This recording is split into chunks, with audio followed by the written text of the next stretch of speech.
Привет, меня зовут Лена. Я готовлю ПП-десерты без сахара. Сегодня я покажу вам, как приготовить необычный торт, который вас приятно удивит интересным сочетанием тирамису и чизкейка. Все вкусы тирамису объединены в этом чизкейке в новых текстурах. Рассыпчатая песочная основа, вкуснейший кофейный крем и нежный воздушный мусс. Это отличная возможность разнообразить свои десерты и попробовать тирамису в новой форме. Друзья, на канале моего мужа Артема вышел рецепт простой и вкусной ПП-пиццы. Для нее не нужно готовить тесто, мы просто выкладываем все ингредиенты на сковороду. А результат – низкоуглеводная, высокобелковая и очень вкусная пицца. Ссылка в описании под видео. Для печенья нам понадобится одно яйцо и 30 грамм масла. У меня это растопленное масло ги, можно также использовать кокосовое. Добавляем 95 грамм муки. У меня это смесь соевой и муки зеленой гречки. Именно безглютеновые виды муки дадут наиболее рассыпчатую текстуру печенья. Немного подсластителя и 3 грамма разрыхлителя. Тщательно перемешиваем все ингредиенты лопаткой. Тесто пока очень густое и слишком рассыпчатое. Добавляем в него немного молока. Молока может потребоваться от 10 до 40 мл. Ориентируйтесь не на количество, а на консистенцию. Должно получиться тесто, которое не рассыпается на кусочки, а легко формируется в единый комок. При этом оно почти не липнет к рукам. Я распределяю это тесто по дну чаши и отправляю в морозилку буквально на 10 минут, пока разогревается духовка. Когда тесто подмерзло, его будет легче раскатать. Выкладываю его сразу на антипригарный коврик и раскатываю максимально тонким слоем. Тесто без глютена не самое удобное для раскатки, но в данном случае нам не требуется идеальная форма, достаточно просто тонкого слоя. Аккуратно разрезаю пласт теста ножом для пиццы, чтобы не порезать коврик, и переношу на противень вместе с ковриком. Выпекаем при температуре 180 градусов Цельсия около 17 минут. Печенье полностью готово.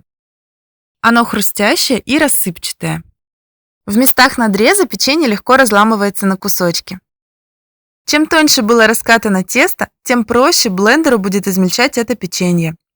Перекладываем в блендер и измельчаем в крошку. К этой крошке постепенно добавляем молоко или другой жидкий ингредиент. У меня на такое количество печенья уходит обычно 120 грамм молока, но вам может потребоваться чуть больше или меньше. Поэтому добавляем постепенно и следим за консистенцией. Молока достаточно, когда при перемешивании начинают образовываться комочки, и вы легко можете всю массу утрамбовать лопаткой в достаточно гладкий слой. Для сборки я буду использовать разъемное кольцо диаметром 18 см. Оборачиваю его пищевой пленкой и ставлю на доску или подложку пленкой вниз. При желании можно сразу собирать на подложке, в этом случае пленка не понадобится. Внутрь кольца устанавливаем ацетатную ленту и закрепляем ее. Перекладываем крошку из печенья в форму и разравниваем с помощью лопатки. Можно воспользоваться стаканом с плоским дном. Эта крошка очень легко формируется, я справилась и просто лопаткой. Убираем в холодильник до готовности остальных слоев. Для кофейного крема нам понадобится 70 грамм крепко заваренного кофе. Крепость можете регулировать на свой вкус. Я использовала 1 чайную ложку свежемолотого кофе. При такой дозировке вкус и аромат кофе чувствуется в меру. Добавляем 5 грамм какао, размешиваем и отправляем на плиту нагреваться. В это время тщательно вымешиваем венчиком 2 яичных желтка. Они должны стать полностью однородными и текучими. Вливаем желтки в горячую кофейно-шоколадную массу, тщательно помешивая венчиком. Отправляем еще раз на плиту и увариваем крем до загустения при постоянном активном помешивании. Температура готовности крема около 82 градусов Цельсия. Важно не переварить крем, чтобы желтки не свернулись. В блендере измельчаем 400 грамм рикотты. Из них 180 грамм пойдет в кофейный крем, а остальное в мусс. Рикотта должна стать однородной, но не переборщите с измельчением, жидкой она быть не должна. 180 грамм рикотты перекладываем в кофейный крем и тщательно перемешиваем до однородности. Крем получается довольно мягкий, но форму он держит, не расплывается. Если вдруг у вас получился более жидкий, добавьте немного какао до загустения. Сюда же добавляем подсластитель по вкусу. Перемешиваем и перекладываем крем в кондитерский мешок. Отсаживаем из кондитерского мешка фигурки произвольной формы. В таком варианте на разрезе получатся хаотичные возвышения разной величины. Можно также выложить крем по спирали. В этом случае разрез будет более предсказуемым. Примерно полсантиметра от формы я оставляю без крема. Это пространство мы заполним муссом. Оставляем заготовку в холодильнике до готовности мусса. Для мусса нам понадобится 8 грамм желатина, замоченного в 48 граммах холодной воды. По времени замачивания следуйте инструкции на вашем желатине. Также понадобится 1 белок от крупного яйца комнатной температуры. У меня в качестве более безопасного варианта это 5 грамм альбумина, замоченного в 35 граммах воды. Чаша и венчик для взбивания должны быть сухие и обезжиренные. Добавляем к яичному белку подсластитель по вкусу.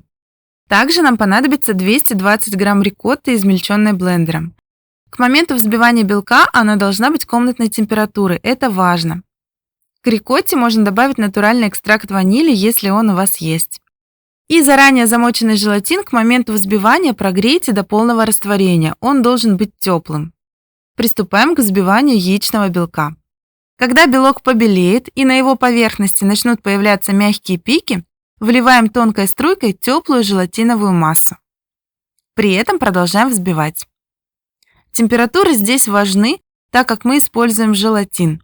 Если какой-то ингредиент будет холоднее комнатной температуры, желатин застынет раньше времени, и вы просто не сможете залить мусс в форму. Если в помещении холодно, то рекомендую вам действовать особенно быстро, чтобы не оказаться в такой ситуации. Взбиваем буквально пару минут до устойчивых пиков. Масса должна стать неподвижна при перевороте чаши. Этого уже достаточно для воздушной консистенции мусса. Перекладываем к белку рикотту и тщательно перемешиваем лопаткой до однородности. Чтобы сохранить максимальную воздушность, перемешивайте аккуратными движениями. Я добавляю чайную ложку натурального экстракта ванили, так как просто забыла добавить его к рикотте. Мусс готов. Выливаем его на нашу заготовку. Немного помогаем лопаткой. И можно еще потрясти форму, чтобы получить ровную поверхность. Накрываем торт пищевой пленкой и отправляем в холодильник на несколько часов, лучше на ночь. Когда торт застыл, снимаем пищевую пленку. Если образовался конденсат на ацетатной ленте, лучше снять его салфеткой. И традиционно посыпаем тирамису какао-порошком с помощью сито. Так как я собирала не на подложке, не страшно ее испачкать в какао, спокойно посыпаю все края, чтобы покрытие было идеальным. Теперь я раскрываю нижнюю пищевую пленку. Подгибаю ее под доску, на которой стоит торт, чтобы она не тянулась за тортом. И пододвигаю чизкейк к самому краю. Подставляю под него подложку и аккуратно передвигаю чизкейк на подложку. Таким способом подложка осталась абсолютно чистая. Если вы собирали чизкейк сразу на подложке, то хорошо протрите ее салфеткой, прежде чем снимать форму. Снимаем форму и ацетатную ленту. Вот такой аккуратный тирамису получился. Внешне это очень простой чизкейк, стилизованный под десерт тирамису. При желании его легко можно чем-то украсить. Здесь подойдут и просто листики мяты, и ягоды, и какой-то несложный асимметричный декор. Давайте его разрежем. Потрясающая воздушная текстура, очень нежный. Вот такой необычный разрез.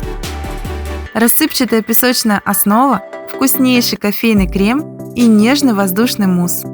Все вкусы тирамису объединены в этом чизкейке в новых текстурах. От этого он воспринимается совсем по-другому. Это прекрасный вариант, если вы любите и тирамису, и чизкейки. Отличная возможность разнообразить свои десерты и попробовать тирамису в новой форме. Готовьте с удовольствием, готовьте красиво и радуйте своих родных и близких полезными сладостями. Если вам понравилось это видео, ставьте лайк, мне будет очень приятно. Подписывайтесь на мой канал и делитесь этим видео с друзьями. Пока!